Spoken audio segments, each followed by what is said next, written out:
Bonjour, bonjour. Comment allez-vous? C'est Angèle. C'est l'actuelle news donc du 9 mai pour une actualité riche en jeux. J'espère que tout va bien pour vous et je vous souhaite un bon jour férié pour tous ceux qui sont bons. Je reconnais qui, malgré les jours fériés, travaillent quand même. Donc bon courage à ceux qui travaillent aussi ce jour férié. Et voilà. Enfin, et voilà. Ouais.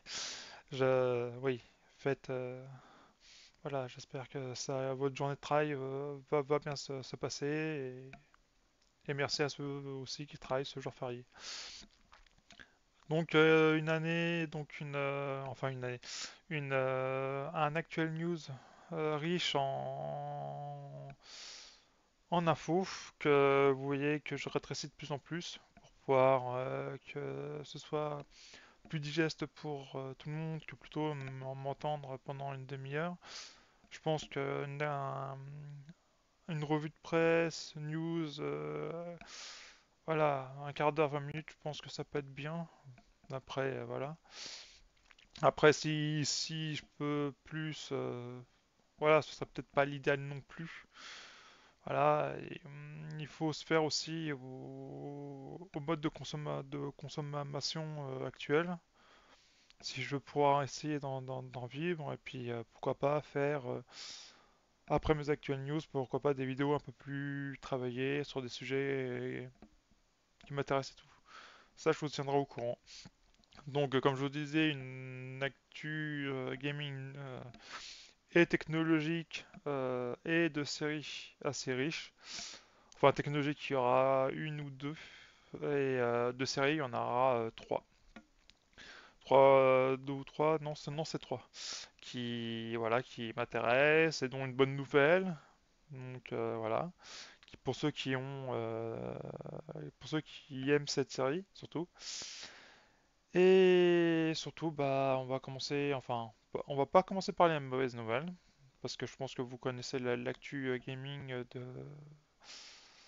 qui s'est pas passé là dans les 24-48 heures, à savoir bah, la fermeture de nombreux studios chez Xbox. C'est une restructuration assez massive, puisque entre fermeture de studios, dont une grande partie des employés vont réintégrer des studios qui sont déjà là, et une partie seulement des employés seront licenciés, et bah ça pourrait continuer. Et je vous laisse avec et je vous laisse donc avec l'actuelle news pour en discuter.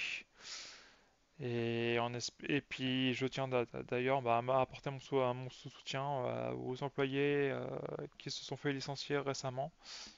J'espère que vous trouverez du boulot et que tout se passera bien pour vous. Voilà, nous commençons. Hmm, Voilà, alors nous commençons par une bonne nouvelle. Hades 2 a dépassé les 5000 joueurs simultanés sur Steam. Donc c'est la bonne nouvelle que je tenais à vous présenter. Au milieu de cette atmosphère déprimante à base de licenciements et de fermeture de studios, il existe fort heureusement des success stories qui donnent le sourire. C'est justement ce que vit actuellement Supergiant Games avec Hades 2. En effet, 48 heures après son lancement, en accès anticipé, le jeu a atteint 103 567 joueurs en simultané sur Steam. En parallèle, nous observons aussi un regain d'intérêt pour Hades, premier du nom, qui a presque battu son record d'utilisateurs simultanés. En cours des dernières 24 heures, il était de 36 043 joueurs, là où le record en réalisé en septembre 2020 était de 37 749 joueurs. Donc le 2 explose le 1, et tant mieux pour sa suite.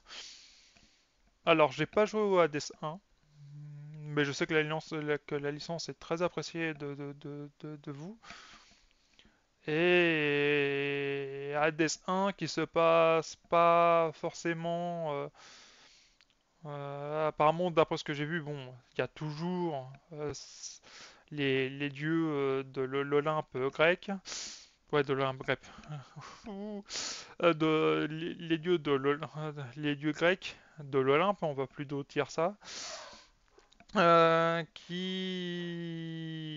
puis là, on voit dans l'ambiance, c'est plus une ambiance style magique, magie, avec des magiciennes. Voilà, voilà. Attendez 2 minutes. Donc, j'espère que ça, voilà. Donc, félicitations à ce studio.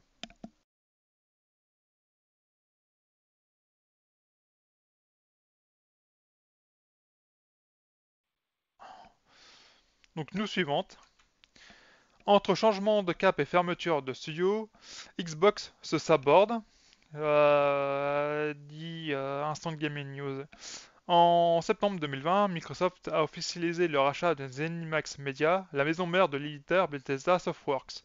Le constructeur américain se lançait alors dans une fièvre acheteuse qui débouchait 2 ans plus tard sur l'annonce de l'acquisition d'Activision Blizzard King. Une stratégie qui semble finalement s'être retournée contre la multinationale. Personnalité de l'industrie très médiatisée et relativement accessible sur les réseaux sociaux, Phil Spencer, le président de Microsoft Gaming, ne tarissait pas des jauges sur les équipes qui venaient d'acquérir. Hélas, entre les 1900 licenciements opérés en janvier dernier et la fermeture récente de 4 studios, soit la OLED de Bethesda, un tournant a visiblement été opéré du côté Xbox. Avant d'être fermé en ce mois de mai 2024, Tango Games Works avait reçu la visite de ce Manfield. En septembre 2023, l'homme d'affaires s'affichait fermement avec les équipes de la firme japonaise tout en souriant et manette en main. Plus tôt dans l'année, il s'était fondu d'une déclaration qui ne pouvait laisser imaginer une possible fermeture du studio responsable de The Evil Within, Ghostwire Tokyo et Hi-Fi Rush. Euh, voilà ce que disait le monsieur. Quand une équipe comme Rare veut faire Sea of the Thieves, quand une équipe comme Obsidian veut faire Grounded, quand Tango Gameworks veut faire Hi-Fi Rush, alors tout le monde pouvait penser qu'il ferait Evil Within 3. Je désire offrir à ces équipes une plateforme créative qui leur permette de pousser leurs compétences et leurs envies. Ça a terriblement mal vieilli en seulement quelques années.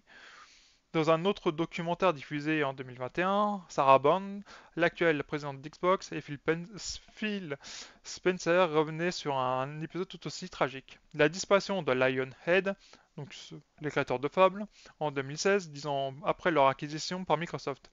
À cette époque, les deux dirigeants de la marque disaient avoir pris de cet échec et ne pas vouloir répéter les mêmes erreurs. L'apprentissage n'a visiblement pas porté ses fruits. Autre exemple, Aaron Gleienberg, le responsable du marketing chez Xbox, encensait le succès de Hi-Fi Rush au moment où des journalistes indiquaient que le constructeur n'était pas satisfait des ventes. Hi-Fi Rush a été un succès retentissant pour nous et nos joueurs. Nous ne pourrions plus être satisfaits que ce que l'équipe de Tango Gameworks a réalisé avec cette sortie surprise. En août 2023, Tango mentionnait que son jeu comptabilisait plus de 3 millions de joueurs. Difficile de savoir s'il s'agissait alors d'une réussite puisque ces chiffres englobent les utilisateurs qui accèdent au titre via le Game Pass. En février dernier, nous apprenons que le fameux Xbox Game Pass comptabilisait plus de 34 millions d'abonnés, un chiffre qui peut premier abord sembler satisfaisant, cependant Microsoft vise les 100 millions d'adhérents d'ici 2030. La route paraît encore très longue pour atteindre cet objectif ambitieux. On peut aussi se poser la question de la rentabilité des gros blockbusters introduits dans le catalogue du service dès leur lancement. Une pratique avantageuse pour le consommateur, mais visiblement peu lucrative pour amortir les coûts de développement exorbitants des jeux à gros budget, donc les AAA notamment ou les AA très ambitieux. De plus, lorsque le constructeur annonce le rachat d'Activision Blizzard King pour la bagatelle de 69 milliards de dollars, on imagine que Microsoft espère un retour sur investissement plus ou moins rapide. L'introduction des productions de l'éditeur dans le Game Pass a timidement commencé puisque Diablo Fall est pour l'instant le seul jeu à avoir rejoint le service par abonnement. Enfin, pour être sûr de rentabiliser cette fusion, des licences majeures comme Call of Duty continueront à voir le jour sur les machines concurrentes. D'autres jeux tels que Hi-Fi Rush, Pettinent, Sea of Thieves ou encore Grounded sont eux aussi récemment arrivés sur PlayStation et ou sur Switch. Un revirement assez inattendu qui laisse supposer le besoin urgent d'augmenter les profits, puisque les consoles Xbox se vendent peu depuis l'échec de la génération Xbox One. Microsoft est contraint de s'émanciper au-delà de son propre écosystème. C'est désormais clair, Microsoft va se focaliser sur les licences qui se vendent. Matt Booty, le patron des Xbox Game Studios, l'a clairement mentionné dans un mail envoyé à ses collaborateurs pour annoncer la fermeture de Code Tango, Arkane, Austin, AlphaDog et Roundhouse Studios. Ces changements ont pour but de donner la priorité aux titres à fort impact et d'investir davantage dans le portefeuille de Bethesda, composé de jeux à succès et d'univers populaires que vous avez nourris au fil des décennies. Il faut entendre par là plus de Fallout, de Elder Scrolls ou encore de Doom, mais moins de Hi-Fi Rush, Dishonored ou même Redfall. Ce dernier paye d'ailleurs un lourd tribut puisque ses mises à jour et son contenu additionnel qui devait arriver prochainement ont été annulés. Redfall a été très mal accueilli par la presse et les joueurs. Aura été la seule erreur de casting d'Arkane Austin. Le studio avait auparavant développé d'excellents jeux comme Prey ou la saga Dishonored, une erreur de parcours qui leur a été fatale, bien qu'une fois encore la contradiction pointe à l'horizon, puisque même votre boutique a fermé en 2023 ne pas envisager la fermeture du studio. Alors, qu'arrivera-t-il aux développeurs tels que Double Fine Production, In Exile Entertainment ou Ninja Theory qui réalisent des jeux renversants mais qui peinent à trouver leur public? Si Hi-Fi Rush n'a pas été un carton planétaire, il a tout de même remporté de nombreuses récompenses, que ce soit au Game Awards ou au BAFTA. La qualité n'est désormais plus une sécurité pour le studio. Si le jeu vidéo est un divertissement, il s'agit d'une industrie qui pèse plus de 282 milliards d'euros à l'échelle mondiale. Autant dire que les grands groupes tels que Microsoft, Sony ou même Nintendo miseront avant tout sur les valeurs sûres et prendront de moins en moins de risques, quitte à détruire des pans entiers du patrimoine vidéoludique. Alors, deux, trois petites choses. D'abord, c'est une industrie aussi artistique. Faut pas l'oublier. Comme dans l'art, il y a des choses qui plaisent moins ou pas à ceux qui les regardent ou les jouent ou, ou les manipulent. Donc ça, c'est un peu non normal. Et si on voit du côté artistique de la chose, oui, dès que tu es un artiste, dès que tu produis quelque chose d'artistique, oui, tu t'attends aussi à ce qu'il y ait une bonne partie qui n'adhère pas à ce que tu crées.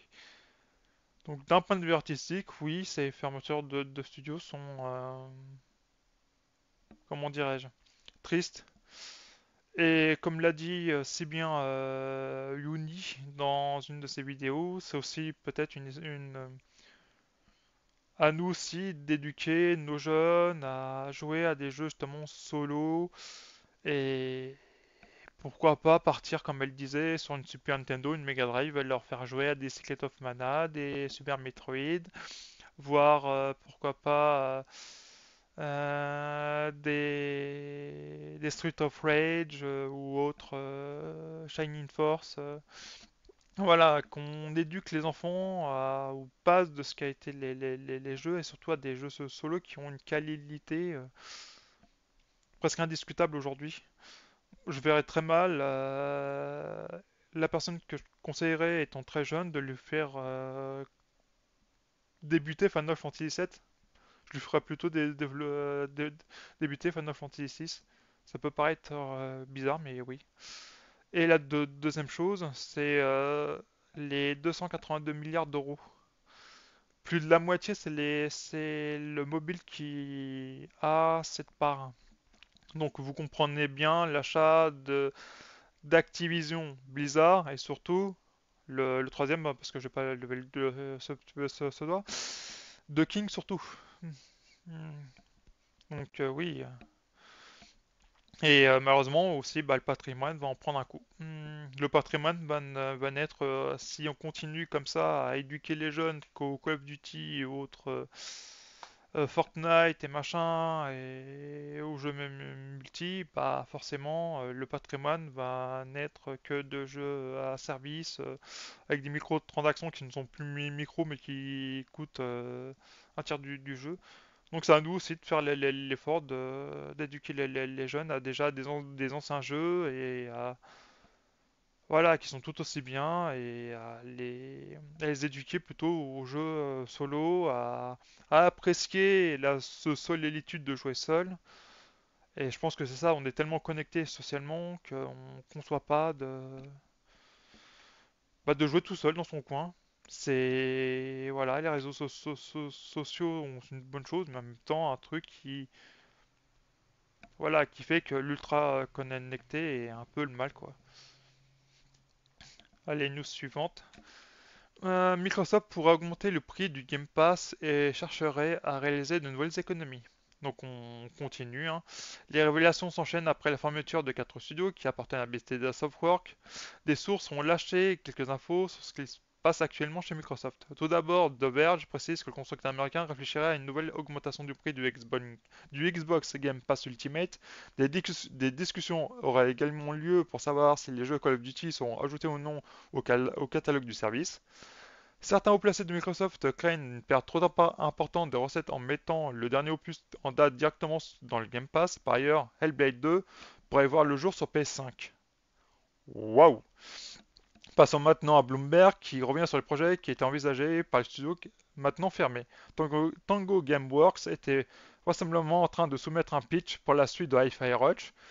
De son côté, Arkane Austin prévoyait de revenir aux sources en développant un jeu solo immersif qui aurait pu être un nouveau Dishonored.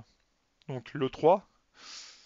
Et une dernière mauvaise nouvelle est à l'ordre du jour puisque Microsoft aurait l'intention de réaliser des économies supplémentaires, d'autres licenciements et potentiellement fermetures de studios pourraient intervenir.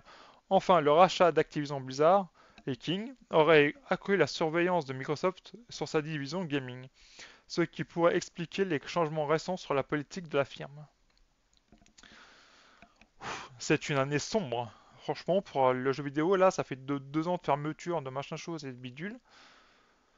On va vers un nouveau, comme disait encore une fois Yuni, on va vers un nouveau crash. Tous les voyants sont au vert pour ça, quoi. On va vers un crash parce que l'industrie étouffe, l'industrie est congestionnée par des investisseurs, des machins et des bidules. Donc des gens pas très qui ne pensent qu'au finalement au pognon, même si c'est voilà. Et donc on va vers un crash. L'industrie va très mal, malgré ses presque 300 milliards de chiffre d'affaires par an. Ça va très mal. Ensuite, Nintendo World Championships NES Edition officialise en vidéo et sortira le 18 juillet. C'est désormais acté, Nintendo World Championships NES Edition verra le jour sur Switch cet été. La compilation arrivera sur l'eShop le 18 juillet prochain. Elle sera vendue à 30$, notons qu'une édition physique de luxe sera commercialisée. Elle contiendra des jeux et la réplique d'une cartouche NES. Plus de 150 défis de vitesse tirés de 13 jeux sur NES seront de la partie. Donc défis de vitesse, donc du speedrun, ça peut être intéressant. Le tout étant même jouable à plusieurs en local jusqu'à 8 joueurs. Des classements en ligne seront également proposés. Voici la liste complète des titres représentés dans Nintendo World Championships NES Edition. Donc Balloon Fight, Donkey Kong, Excite Bike, Ice Climber, Kid Icarus, Kirby's Adventure, Metroid, Super Mario Bros.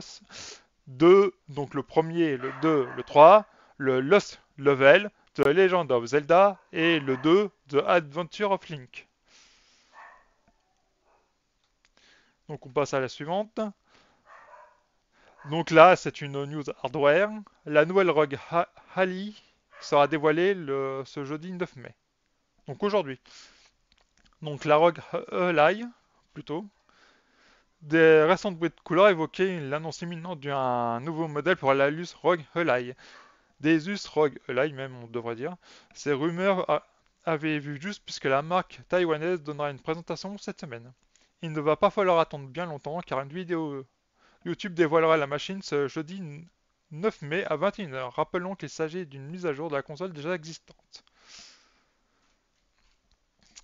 Donc c'est pas forcément une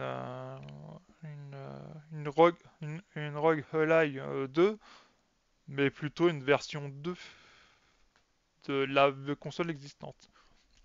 Donc faut voir, est-ce qu'ils vont changer quelque peu le design, un plus grand écran, une meilleure autonomie, plus de puissance.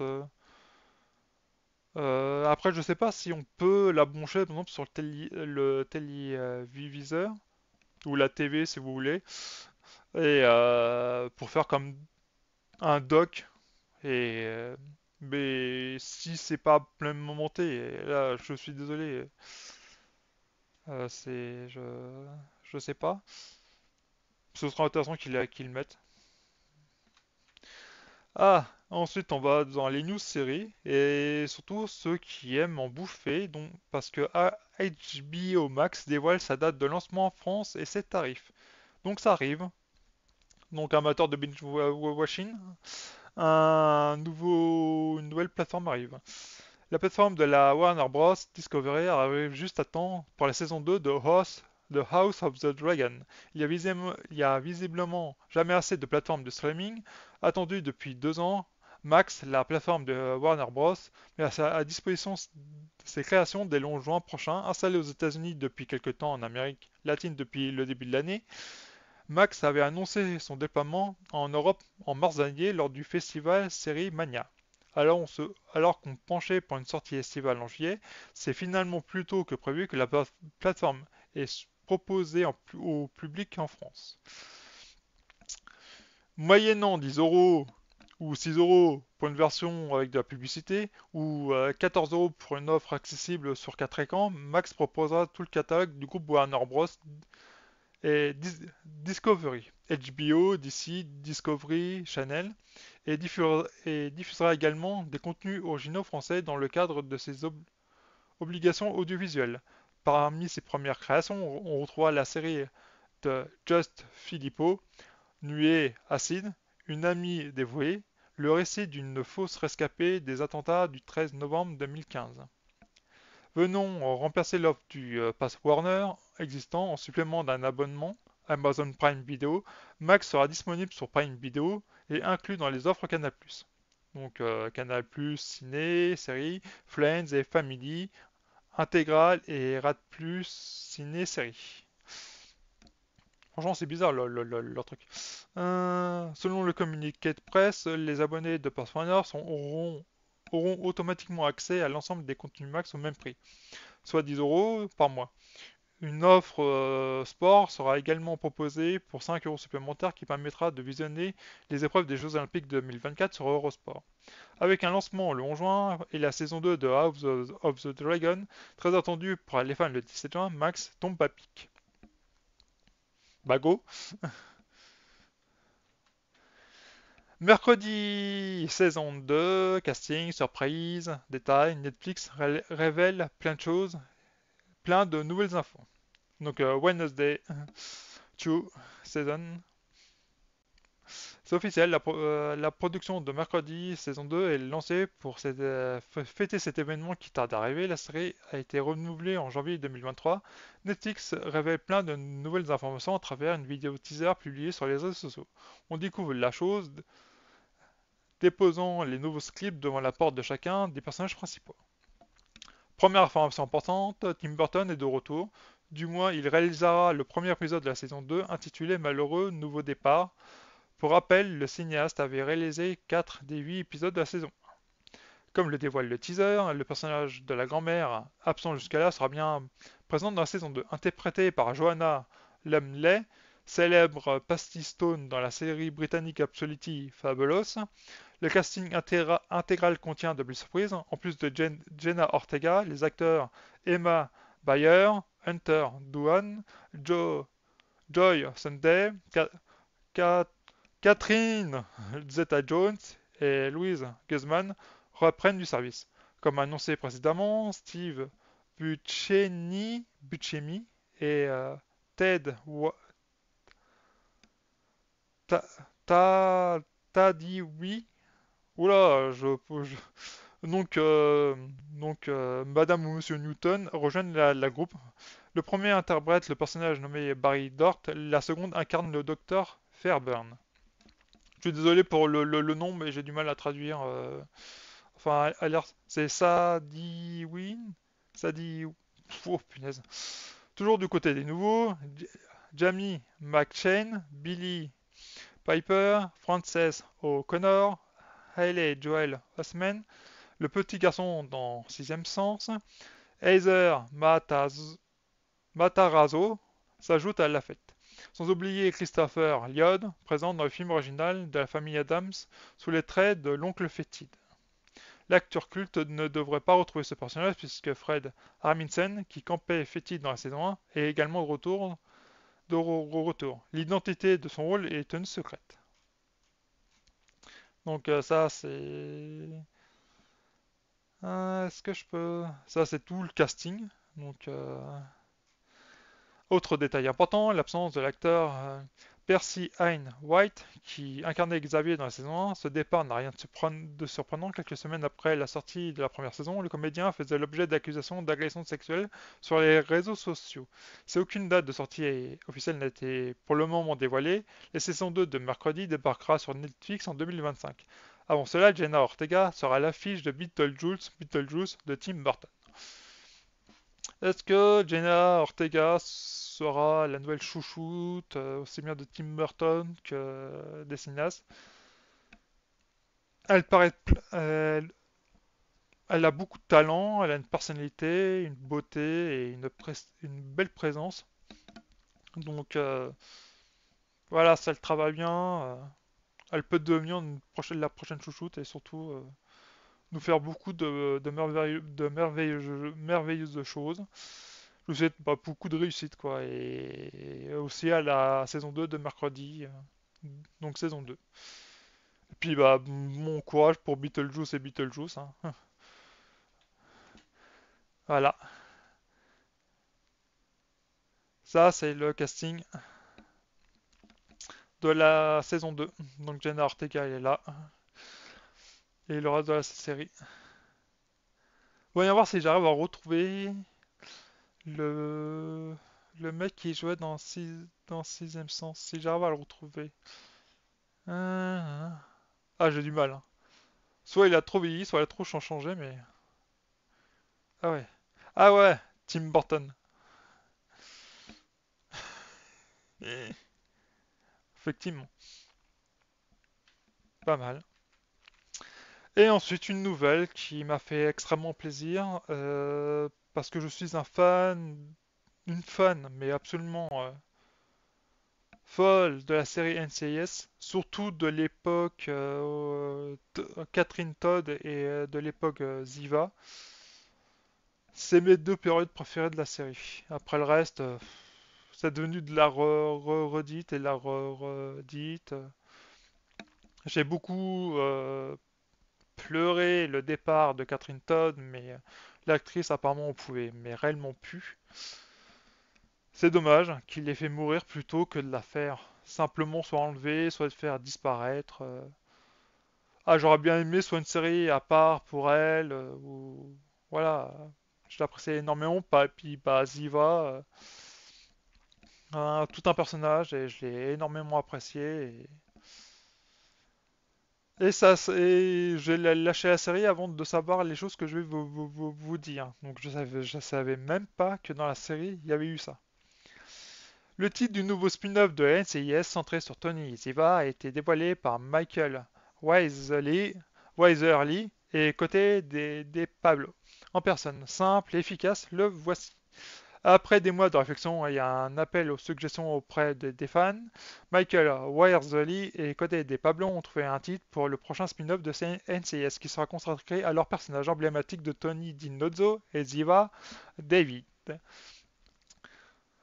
Dans une vidéo postée par Michael Wiresley sur les réseaux sociaux, les deux acteurs ont ainsi révélé le nom de la série après avoir d'abord fait durer le suspense en proposant des titres potentiels. Michael avait en effet lancé un appel aux fans en leur offrant la possibilité de suggérer des titres via son compte Twitter. Nous avons une grande annonce à faire. Quel est le nom de la de la quel est le nom de ta nouvelle série TV? A-t-il commencé à demander à sa partenaire? Est-ce NCIS Europe? Ce en quoi cette dernière a répondu non. NCIS Trust No One, que l'on pourrait traduire par ne faites confiance à personne. Non. Même si c'est un très bon titre, a répondu côté des Pablo. Les deux acteurs ont ensuite annoncé le titre choisi et le moins que l'on puisse dire, c'est qu'il va droit au but. Bienvenue dans NCIS, Tony and Ziva. C'est génial. Moi j'aime beaucoup le titre. Ça annonce la couleur, tu sais où on va. Ouais, moi j'aime. Enfin, retrouver deux acteurs que j'aimais bien. Cela rend les choses vraiment plus faciles pour les fans sauront exactement de quoi il s'agit. À ajouter côté des Pablo.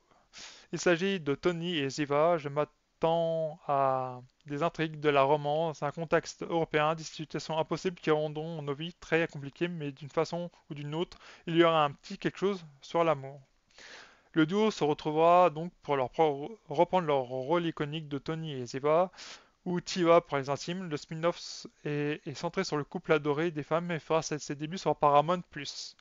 Les deux acteurs sont également producteurs exécutifs du show, dont le tournage commence cet été en Europe. Comme l'a annoncé Michael dans la vidéo en question, à découvrir ci-dessous. La nouvelle série reprendra là où elle avait laissé les personnages de Tony et Ziva, qui élevaient leur fille Talia à Paris. Et c'est là où j'ai pris, en lisant cet article avant de vous partager cette news, je savais même pas que dans la série, ils étaient en couple et ils avaient une fille. Ok, je savais qu'il y avait des anicroches et que c'était un genre, un comportement frère-sœur où ils se titillaient, mais à ce point-là, ça m'a surpris. Lorsque l'entreprise de sécurité de Tony est attaquée, ils sont toutefois obligés de fuir à travers l'Europe, afin de découvrir qui les poursuit. Aucune actrice n'a été choisie pour incarner le rôle de Tali. Cette dernière a été présentée alors qu'elle n'était qu'une petite fille dans l'épisode 24 de la saison 13 de NCIS diffusé en 2016 et intitulé Family First. Tony apprenait alors que Ziva avait discrètement donné naissance à leur fille des années auparavant. Ziva avait en effet quitté soudainement le NCIS en 2013. Le couple chercherait enfin à vivre leur bonheur non conventionnel pour toujours, a déclaré le duo dans un communiqué commun, annonçant la série en février dernier, mais il semblerait qu'avant, ils virent que heureux jusqu'à la fin des temps, viennent les ennuis, assurément. On se voit en Europe, chérie, a conclu Côté. La date de sortie de NCIS, Tony et Ziva n'a pas encore été annoncée. Et ça me fait plaisir. Ah ouais, moi je suis toute contente, moi j'ai hâte de retrouver Tony et Ziva. Bon, il y aura le moins côté, ce sera tourné à l'américaine, c'est clair, avec une philosophie à l'américaine et tout. Mais il y aura plus le côté NCIS avec son bunker, avec les machins et bidules. Ce sera plus une poursuite. Hmm. Ouais, j'avoue qu'il y aura peut-être un petit manque, mais retrouver mes personnages, voilà quoi, ça me fera plaisir. Puis, ouais, saison 13 de NCIS. Ah ouais? Ah ouais, donc je m'étais arrêté, mais bien avant quoi. Je m'étais peut-être arrêté, je sais pas, genre peut-être peut-être à la saison 7. Voire j'avais peut-être vu les saisons 8, 9, mais 13, je savais même pas qu'avec NCIS on avait fait autant. Ça m'a. Wow, ok. Bon, bah c'est sur cette bonne nouvelle qu'on va se laisser les gens. Enfin, tout le monde même. Et puis en espérant que bah, le chien qui a waf waf waf n'a plus waf waf waf. Voilà, puis j'espère que ce programme vous a plu. Alors, ça a été plus long, parce qu'il y a un long article sur le licenciement pour mettre les choses bien au point, mais j'imagine que dans les jours à venir, on va avoir beaucoup plus d'infos sur ce qui va se passer chez Xbox en interne dans les mois et années à venir. Allez, on espère, on croise les doigts, on touche du bois. Oui, mon bureau est en bois et de l'andouille, comme on dit, et on met un fer à cheval et on va chercher un traflac 4 feuilles pour qu'il n'ait plus de licenciement, plus de fermeture, et voir que finalement et que aussi que Phil Spencer l'ouvre. Son mutisme va lui porter tort et porter tort à l'entreprise. Donc, ce n'est pas bon ce qu'il fait, ce n'est pas bon son silence, ce n'est pas bon ses fermetures. Même si on comprend que derrière les titres des studios n'ont pas été soit des succès critiques et donc des succès commerciaux, ou qu'ils s'en fichent des récompenses comme Hi-Fi Rush en a pu en avoir, mais plein quoi. Et que seulement 3 millions d'exemplaires n'a pas été suffisant pour eux. Ouais, donc comme je vous dis, s'il vous plaît, faites l'éducation de vos enfants, apprenez-les à jouer à des jeux solo sur des anciennes machines pour commencer le jeu vidéo. Mais s'il vous plaît, pas de jeux multi dans leur éducation. Voilà, il faut commencer des jeunes à, voilà, parce que sinon, au bout d'un certain moment, tout le monde va jouer à des jeux multi et live service avec des transactions, hein, on va plus appeler ça micro, qui coûtent un tiers du prix, ou alors avec des contenus pauvres, buggés et mal finis dès sa sortie avec des gros manques. Ou alors avec uniquement peuplés de gros triple A. Voilà, autant j'ai apprécié énormément d'amour à Cyberpunk 2077. Il y a eu quoi d'autre que j'ai apprécié qui était dans la même veine? Genre les Call of, la campagne des Call of, je parle bien de la campagne. Je les ai appréciés, bon, très moyennement la troisième, et je suis pas la seule. Et des jeux comme, allez, Mirror's Edge ou BioShock ou autre. Il faut pas que ce soit que ça, l'industrie du jeu vidéo. Donc, s'il vous plaît, voilà. Merci de m'avoir écouté. Si vous passez par là, merci de vous abonner à ma chaîne. Si vous passez par YouTube, par là, par Twitch, voilà. Si vous passez par YouTube, merci de vous abonner, de laisser un commentaire, un pouce et de mettre la cloche en route, pour que vous puissiez être prévenu plutôt dès la sortie d'un nouveau Actual News. Je vous remercie chaleureusement de votre venue et en vous souhaitant un excellent jour férié qui, j'espère, vous sera reposant et voilà. Surtout jouer à plein de jeux vidéo et voilà quoi. Plein, surtout des jeux solo et voilà. Bon bah je vous dis au revoir et puis à bientôt.